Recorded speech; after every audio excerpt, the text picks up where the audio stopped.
C'était il y a 15 ans. Les cinéphiles découvraient les cartes illimitées qui permettent d'aller au cinéma autant qu'on le souhaite pour un prix forfaitaire.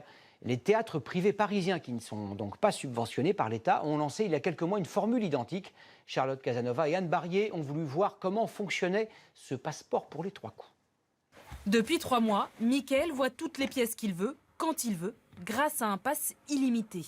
En seulement quelques clics, il réserve sa place sur Internet. Ce soir, il a choisi un one-man show. Avant de la voir, je réfléchissais plus souvent pour aller au théâtre. Je choisissais bien mes pièces, longtemps en avance. Et là, je peux les choisir 1 heure à l'avance si j'ai envie. Et c'est suivant l'humeur du jour. Il faudra rester solidaire et courageux pour traverser cette terrible épreuve. Terrible, terrible, terrible. Bref, vous l'aurez compris aujourd'hui les enfants, on va manger chez mamie. Un spectacle comique, mais ça aurait pu être du classique, du contemporain ou un tout autre genre.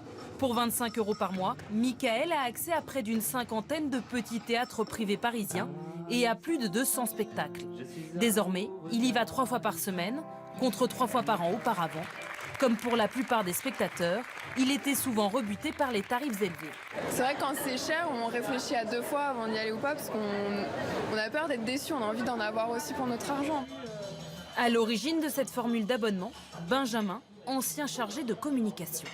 En fait, moi, quand j'ai fait de la production, je me suis rendu compte qu'il y avait beaucoup d'invités parce que les spectacles et les théâtres ont besoin d'avoir du monde.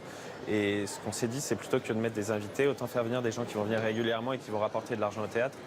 D'où l'idée de l'abonnement. Dans la plupart des théâtres parisiens, 20 à 70% des places sont occupées par des invités. Les lancements de spectacles sont assez difficiles, qu'on ne veut pas laisser jouer les artistes évidemment devant des salles où il y aurait 20% de la salle. Comme Mickaël, 300 personnes ont déjà souscrit au pass. 6 mois après son lancement, il est trop tôt pour faire un bilan, mais certains théâtres ont déjà vu leur fréquentation nettement augmenter. Merci.